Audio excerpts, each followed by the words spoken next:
সালামু আলাইকুম। আজকে আরেকটা কনফিউশন নিয়ে আসছি। এখান থেকে প্রশ্ন আসেই। যেমন ধরেন এ নাম্বার অফ এবং দা নাম্বার অফ দেখতে একই রকম মনে হয়। কিন্তু এখানেই বিভিন্ন সমস্যা হয়। আমি ৪ টা প্রশ্ন লিখছি। এখানে দেখেন a number of, a number of, the number of, the number of. A number of people dash present yesterday, a number of the students dash present today, the number of the students get a prize, the number of the mangoes dash rotten. এই ক্ষেত্রে এগুলো answer করার ক্ষেত্রে কে number of এর একটা structure আছে, দা number of এর একটা স্ট্রাকচার আছে। আমরা আগে স্ট্রাকচারটা লিখি, তাহলে আপনি সহজেই এই আনসারটা করতে পারবেন। যেমন a number of, a number of এর পরে নাউনটা প্লুরাল হবে। নাউনটা কি হবে? প্লুরাল।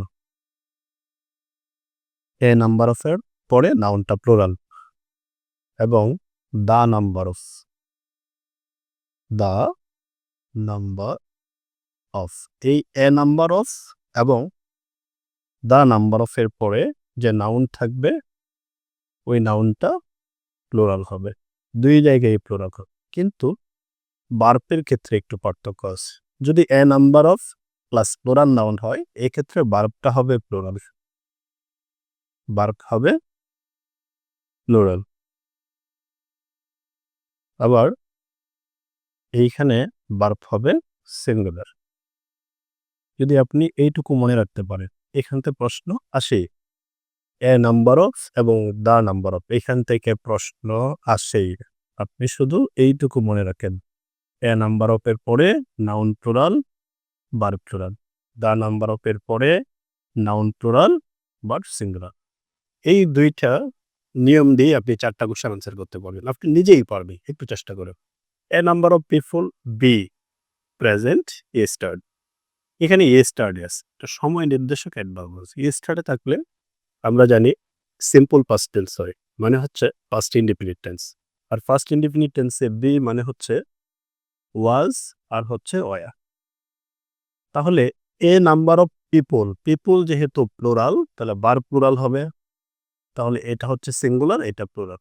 তাহলে উত্তর হবে were. A number of students be absent today. তাহলে a number of students plural noun কি হবে?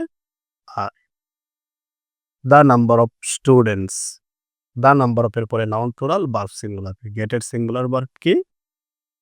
Gates. The number of, the number of mangoes, the number of mangoes dash রুটেন।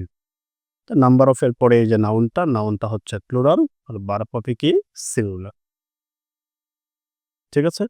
তাহলে এ নাম্বার অফ এবং the number of এই ২ টা নিয়ম দিয়েই আপনি বিভিন্ন পরীক্ষায় একটা মার্ক নিশ্চিত করতে পারবেন। ওকে?